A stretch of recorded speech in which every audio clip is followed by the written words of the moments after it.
vidéo sur le thème du néocolonialisme en Afrique. Je me suis basé sur un documentaire dont je vous ai mis le lien en description.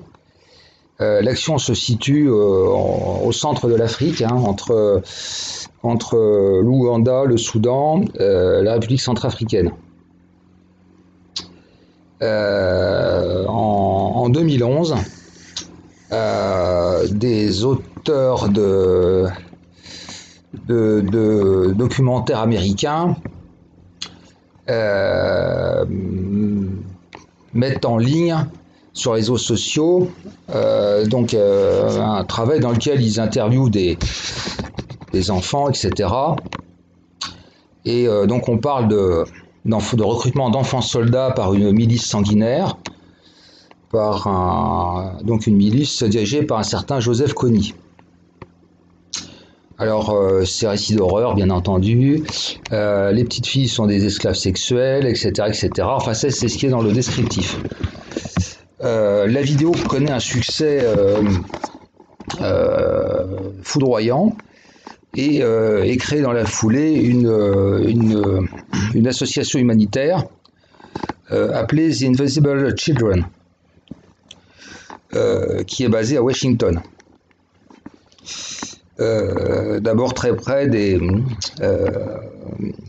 agences d'État. Alors, gros battage médiatique qui fait que, en fin de compte, le président Obama décide de l'envoi de troupes américaines. Alors, c'est là que des journalistes d'investigation s'intéressent à ce sujet et vont se livrer à une enquête très approfondie. Alors, leur constatation,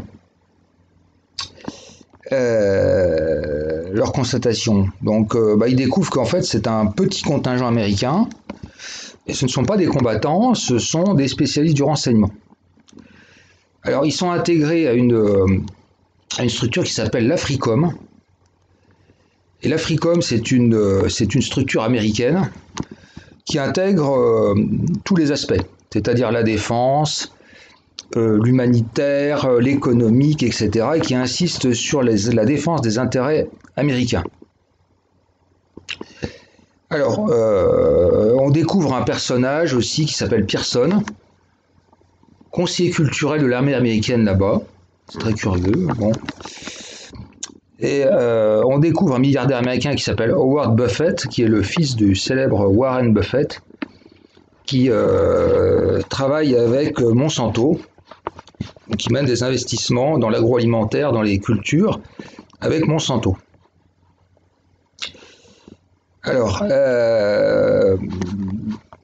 il découvre aussi que la richesse absolument opulente de la haute hiérarchie militaire de l'Ouganda.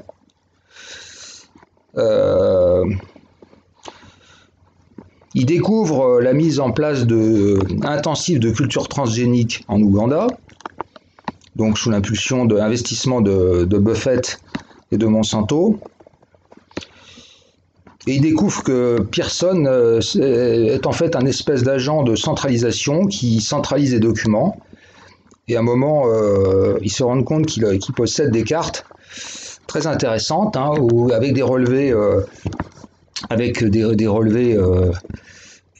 la fois des données de toutes sortes, hein, sur des rendements agricoles, de la géologie, enfin toutes sortes d'aspects. Et c'est lui qui centralise ça, qui transmet donc aux autorités américaines. Il est constaté aussi, la mise en place de sociétés, l'action de sociétés minières, notamment l'or, le diamant, etc., en République centrafricaine. Et toutes sortes de métaux précieux, bien entendu.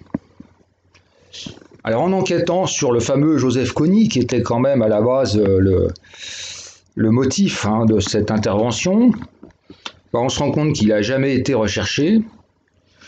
qui vit très discrètement, qui se déplace entre le Soudan, la République centrafricaine, etc. Et il découvre en fait qu'il est donc le chef d'une milice qui est ménagée par le pouvoir ougandais et qui en fait s'attaque plutôt à tout ce qui est opposition au pouvoir ougandais. Voilà. Donc un travail très très intéressant qui vous démontre comment à chaque fois que donc l'impérialisme se met en place, hein, ça commence toujours par de l'humanitaire. Hein. Donc on va se rappeler de Kadhafi, Gbagbo. Donc on commence toujours par diaboliser quelqu'un. Et puis ensuite, voilà. Et puis au bout du compte, hein, quand on fouille et quand on regarde à long terme, on se rend compte que tout ça, tout ça aboutit à une mainmise colonialiste. Et là, donc, c'est dans une région assez stratégique et finalement, grâce à ces localisations géostratégiques, les Américains ont pu faire des investissements, mais mettre la main sur d'importants domaines. Avec finalement des effectifs relativement faibles. Alors, bien entendu, ils se fondent sur l'armée ougandaise, etc. Et le pouvoir.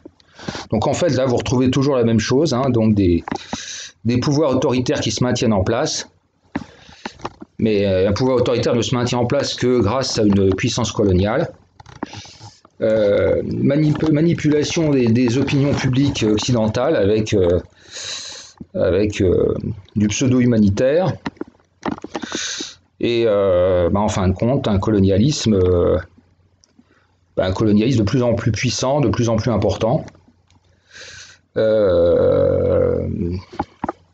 Voilà. Donc je trouve ce document extrêmement bien fait, donc je vous invite à le voir.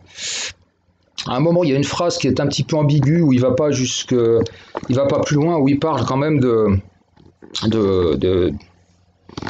il parle aussi des autres puissances. C'est-à-dire qu'à un moment, il dit quand même qu'il doit y avoir certainement à certains moments des affrontements de quelque nature que ce soit avec les autres puissances coloniales. Mais ça, il n'en dit pas plus. Voilà.